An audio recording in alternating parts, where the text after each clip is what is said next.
ஸ்ரீராமச்சந்திர பரபிரம்மணே நமஹ.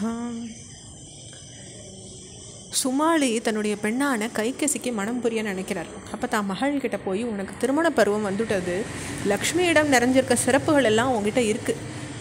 திருமணமாகாத பெண் வீட்டில் இருக்கிறதுனால பெரிவா கவலை அடைகிறாங்க. அதனால தாய் வீடு, தந்தை வீடு, தான் கைப்பிடிக்க போகிற கணவனுடைய வீடு, இந்த மூணுமே அவப்பெயர் உண்டாக்கக்கூடிய தன்மை பெண்ணுக்கிட்ட இருக்குது.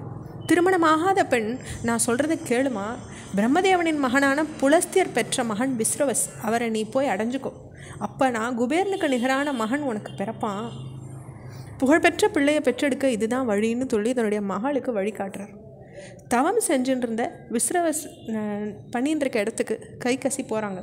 அப்போ வந்த காரணம் பற்றி விஸ்ரவஸ் கேட்குறார். அப்போ கைகசி 2 கையும் கூப்பிண்டு பதில் சொல்கிறாங்க. என் பெயர் கைகசி, என் தந்தையின் கட்டளை ஏற்றுண்டு இங்கே நான் வந்திருக்கேன். முற்றும் உணர்ந்த முனிவரான உங்களுக்கு முழு விவரம் தெரிஞ்சிருக்குன்றதுனால நான் இதுக்கு மேலே சொல்ல அவசியம் இல்லைன்னுட்டு கைகசி சொல்கிறாங்க. அப்போ விஸ்ரவஸ் சொல்கிறார், உன் மனசில் உள்ள எண்ணம் புரியுறது, ஆனால் நீ என்னை அணுகியிருக்க நேரம் நல்ல நேரம் கிடையாது. அதனால் உனக்கு பிறக்க போகிற மகன்கள் கொடுமை செய்கிறவாளாகவும் பயங்கர உருவம் படைச்சவாளும் இருப்பா. நீ ராட்சசர்களையே பெற்றெடுப்பேன்னு சொல்லிடுறார். அப்போ விஸ்ரவஸ் இப்படி சொல்கிறத கேட்டு ரொம்ப அதிர்ச்சி அடைகிறாங்க கைகசி. இப்படிப்பட்ட பிள்ளைகளை நான் பெற விரும்பலை, என்கிட்ட கருணை காட்டுங்கன்னு கேட்டுக்கிறாங்க. அப்போ விஸ்ரவஸ் சொல்கிறார், உனக்கு பிறக்க போகிற கடைசி மகன் தெய்வபக்தி நிறைஞ்சவனாகவும் என்னுடைய குணங்களுக்கு ஒத்தவனாகவும் இருப்பான், கவலையை விட்டுடுவோன்னு ஆசீர்வதிக்கிறார். சிறிது காலத்துக்கு பிறகு கைகசிக்கு 10 தலைகளும் 20 கைகளும் கொண்ட பயங்கர உருவம் படைச்ச ராட்சச குழந்தை பிறக்குது. அந்த மகன் பிறந்த போது மழை ரத்தமாக பொழிஞ்சுது, மேகங்கள் பயங்கரமான இடி முழக்கத்தை செஞ்சது, சூரியனின் ஒளி மங்கித்து, வால் நட்சத்திரங்கள் பூமியில் விழுந்தது, பயங்கரமான காற்று வீசித்து, பூமியை நடுங்கித்து, கடல் கொந்தளிச்சுது.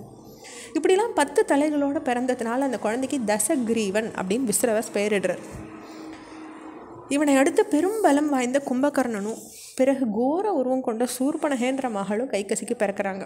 கடைசியாக கைகசி விபீஷ்ணனை பெற்றெடுக்கிறாங்க. அவன் பிறந்த போது வானம் பூமாரி பொழிஞ்சுது, தேவவாத்தியங்கள் முழங்கித்து, அசரேறி வாழ்த்தித்து. காலப்போக்கில் கும்பகர்ணனும் தசகிரீவனும் ரொம்ப பலம் வாய்ந்தவர்களும் வளர்ந்து எல்லாரையும் துன்புறுத்துகிற இயல்போடு வாழ தொடங்கினாங்க. விபீஷ்ணனும் இந்திரியங்களை அடக்கிண்டு வேதங்களை கற்றுண்டு அமைதியாக உருக்கொண்டவராக திகழ்ந்தார். இந்த நிலையில் ஒரு சமயம் விஸ்ரவஸை பார்க்க தன்னுடைய புஷ்பக விமானத்தில் குபேரன் வந்தார். ஒளி வீசுகிற அவனுடைய சிறப்பை பார்த்த கைகசி தன்னுடைய மகனான தசகிரீவனை அழைச்சி தான் மனசில் எழுந்த எண்ணத்தை சொல்கிறாங்க. உன்னுடைய ஒன்று விட்ட சகோதரனை பாரு, ஒளி வீசுகிற அவனுடைய முகத்தை பாரு, அப்படியே உன்னையும் நீ பார்த்துக்கோ. அவனை போல நீ ஆக வேண்டாமா? உன்னுடைய வன்மையோ எல்லையற்றது, அதனால் உன்னுடைய சகோதரன் போல உயர்வை பெற நீ முயற்சி செய்யணும்னுட்டு சொல்கிறாங்க தாயாரான கைகசி தன்னுடைய பிள்ளை தசகிரீவன்கிற ராவணனை பார்த்து. அப்போது இப்படிலாம் சொன்னோன்னே தசகிரீவனுக்கு மனசில் பொறாமல் கொழுந்து விட்டு எரிய ஆரம்பிச்சிருது. தாயே, வைஷ்ணவனுக்கு நிகராக என்ன அவனையும் விட சக்தி வாய்ந்தவனாக நான் உருவெடுப்பேன், மனசில் இருக்க துன்பத்தை நீக்கிக்கோங்க, நான் சொல்கிறது சத்தியம்னு சொல்லிட்டு தன்னுடைய சகோதரர்களோட கூடி கடுமையான தவங்களில் ஈடுபடுறாங்க. கடுமையான வெயிலில் நாலாப்புறமும் தீயினால் சூழப்பட்டு நின்றுண்டு கும்பகர்ணனும் தவம் இருக்கார். குளிர்காலத்தில் தண்ணீரில் நின்று அவன் தவம் செய்கிறார். விபீஷ்ணன் ஒற்றை காலில் நின்றுட்டு தவம் புரிஞ்சார். தசகிரீவனும் எந்த உணவையும் உட்கொள்ளாமல் தவம் புரிஞ்சார். தன்னுடைய தலைகளில் ஒன்றா வெட்டி அந்த யாகத்தீயில் அர்ப்பணிக்க ஆரம்பித்தார். இப்படியாக 10 தலைகளில் 9 தலையும் வேள்வித்தீயில் விழுந்துடுறது. 10வது தலையை அவன் வெட்டி கொள்ள முனையும் போது தான் பிரம்மதேவன் அவர் முன்னிலையில் தோன்றார்.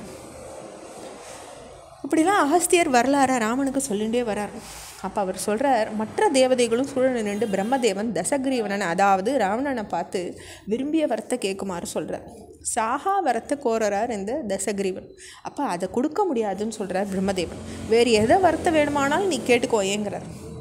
அப்போ படைக்கப்பட்ட எல்லா ஜீவராசிகளுக்கும் தலைவனே, நாகர்கள், கழுகினங்கள், தேவர்கள், யக்ஷர்கள், தைத்தியர்கள், தானவர்கள், ராட்சசர்கள், இவா எல்லார் மூலமாகவும் எனக்கு மரணம் உண்டாகக்கூடாது அப்படின்னுட்டு வரம் கேட்குறார். மனுஷாலை பற்றி எனக்கு கவலை இல்லை, அவளை நான் புல்லுக்கு நிகராக மதிக்கிறேன்னுட்டு தசகிரீவன் சொல்லி அந்த வரத்தையும் பெற்றுக்கிறார். யக்ஷர்கள், தைத்தியர்கள், தானவர்கள்ன்றவா யாருன்ற விளக்கம் இந்த கட்டத்தில் சித்த பொருத்தமாக இருக்கும். அதை சொல்கிறேன். பிரம்மதேவனின் மகன் அப்படின்னு ராமாயணத்துலேயும் பேரன்னு மகாபாரதத்துலேயும் குறிக்கப்பட்டிருக்கார் கஷ்யபர். சகல ஜீவராசிகளுக்கும் உற்பத்தி ஸ்தானமாக அவர் தான் இருக்கார்.